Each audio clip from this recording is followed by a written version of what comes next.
Good morning प्यारे बच्चों। आपने छुट्टियों में बहुत एंजॉय कर लिया। अब समय आ गया है पढ़ाई करने का। तो आइए हिस्ट्री के फर्स्ट चैप्टर फ्रेंच रिवॉल्यूशन यानी फ्रांसीसी क्रांति के बारे में स्टडी करते हैं। तो प्यारे बच्चों, ये फ्रांसीसी क्रांति फ्रांस जो कि यूरोप का एक देश है, वहां के कॉमन पीपल ने, वहां की पब्लिक ने अपने ही राजा के खिलाफ जो रिवॉल्यूशन किया, जो क्रांति की, उसे फ्रेंच रिवॉल्यूशन कहा गया। यूं तो फ्रांस में बहुत सारे रिवॉल्यूशन हुए, बट 1789 का जो रिवॉल्यूशन है वो वर्ल्ड हिस्ट्री में सबसे इम्पोर्टेंट प्लेस रखता है। तो आइए इस रिवॉल्यूशन के बारे में हम स्टडी करते हैं। सभी बच्चे अपनी होमवर्क नोटबुक में एक क्वेश्चन का आंसर लिखकर मेरे पर्सनल व्हाट्सएप अकाउंट पर भेजेंगे। What is the difference between revolution and revolt? क्रांति और विद्रोह में क्या अंतर है? इस प्रश्न का उत्तर लिखें, उसकी फोटो खींचें और मेरे पर्सनल व्हाट्सएप नंबर पे आप भेजें। तो आइए इस क्रांति को समझने के लिए सबसे पहले हम टाइमलाइन देखते हैं। इस पूरे चैप्टर का जो सारांश है, समरी है, उसको समझने की कोशिश करते हैं। तो सबसे पहले आपको ये दिखाई दे रहा होगा, यहाँ एक लाइन खींची हुई है, टाइमलाइन। इस टाइमलाइन में ये छोटी छोटी एरोज हैं। हर एरो के अपर साइड में मैंने डेट मेंशंस की हैं और नीचे उसके इवेंट मेंशन किए हैं। तो हम शुरू से शुरू करते हैं। ये रिवॉल्यूशन 1789 एडी मीन्स 1789 ईस्वी से शुरू होता है और 1804 यानी 1804 ईस्वी में यहाँ फिर से राजतंत्र की स्थापना हो जाती है। तो 1789 से लेके 1804 के बीच जो ये फ्रांस के लोगों ने रिवॉल्यूशन किया था, उस रिवॉल्यूशन के में किस किस तरह से उन्होंने अलग अलग इंस्टीट्यूशन के माध्यम से फ्रांस में रूल किया और किस तरह से उन्होंने कॉन्स्टिट्यूशन बनाया, किस तरह से उन्होंने public rights, human rights provide किए। तो आइए हम यहाँ से शुरू करते हैं।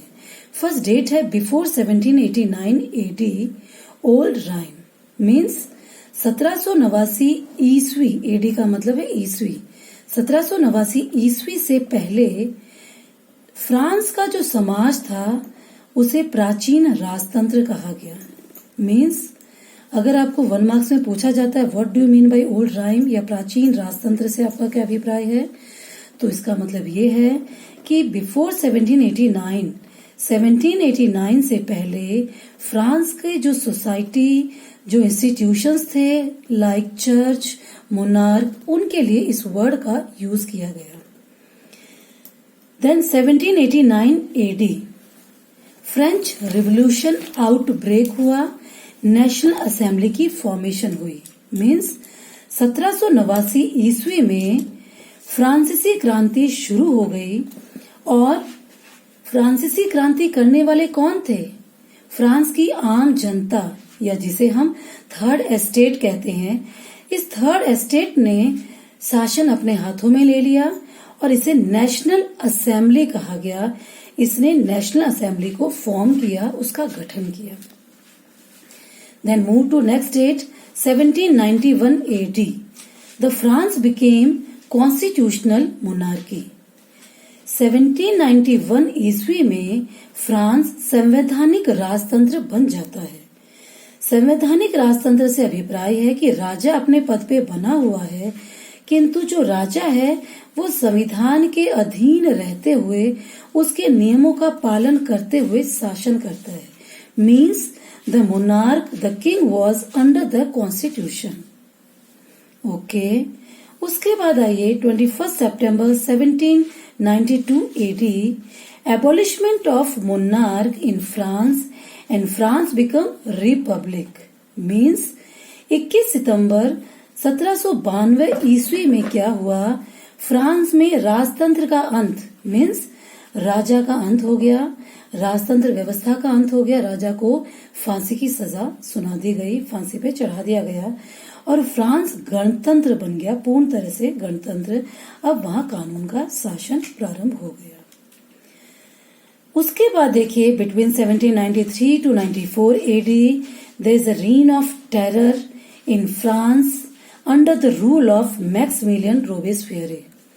1793 से 94 ईस्वी के बीच फ्रांस में मैक्सिमिलियन रोबेस्पियर के नेतृत्व में आतंक का काल शुरू होता है। मैक्सिमिलियन रोबेस्पियर जो हैं वो जैकोबिन पार्टी के लीडर थे और कॉमन पीपल, ये भी कॉमन पीपल का ही शासन है। जो आम जनता है उसमें जो सबसे निम्न तबका है, सबसे लोवेस्ट ग्रुप है, सबसे गरीब जो ग्रुप है, उसका ही एक ग्रुप बनाया हुआ है जैकोबिन क्लब। और उस जैकोबिन क्लब का ये रूल है जिसके लीडर है मैक्सिमिलियन रोबेस्पियर। तो अब 1793 से 94 के बीच ये जो शासन है ये आतंक का काल कहलाता है। इसी क्रम में, इसी सीक्वेंस में आगे देखते हैं 1794 AD, the rule of directory in France. France में 1794 ईस्वी में डायरेक्टरी का शासन आता है। मीन्स फ्रांस में एग्जीक्यूटिव एंड लेजिस्लेचर एस्टेब्लिश होते हैं, कार्यपालिका और विधायिका का गठन होता है और वो देश का शासन चलाती हैं और इसे कहा गया the rule of directory. But किसी कारण से डायरेक्टरी में कॉन्फ्लिक्ट, लड़ाइयां शुरू हो जाती हैं और उसका फायदा उठाते हैं Napoleon. And in 1804 AD Napoleon became the emperor of France. So in this way, again the restoration of monarch in France. यानी 1804 ईस्वी में नेपोलियन फ्रांस के राजा बन जाते हैं और इस प्रकार फ्रांस में पुनः राजतंत्रीय शासन व्यवस्था की स्थापना हो जाती है।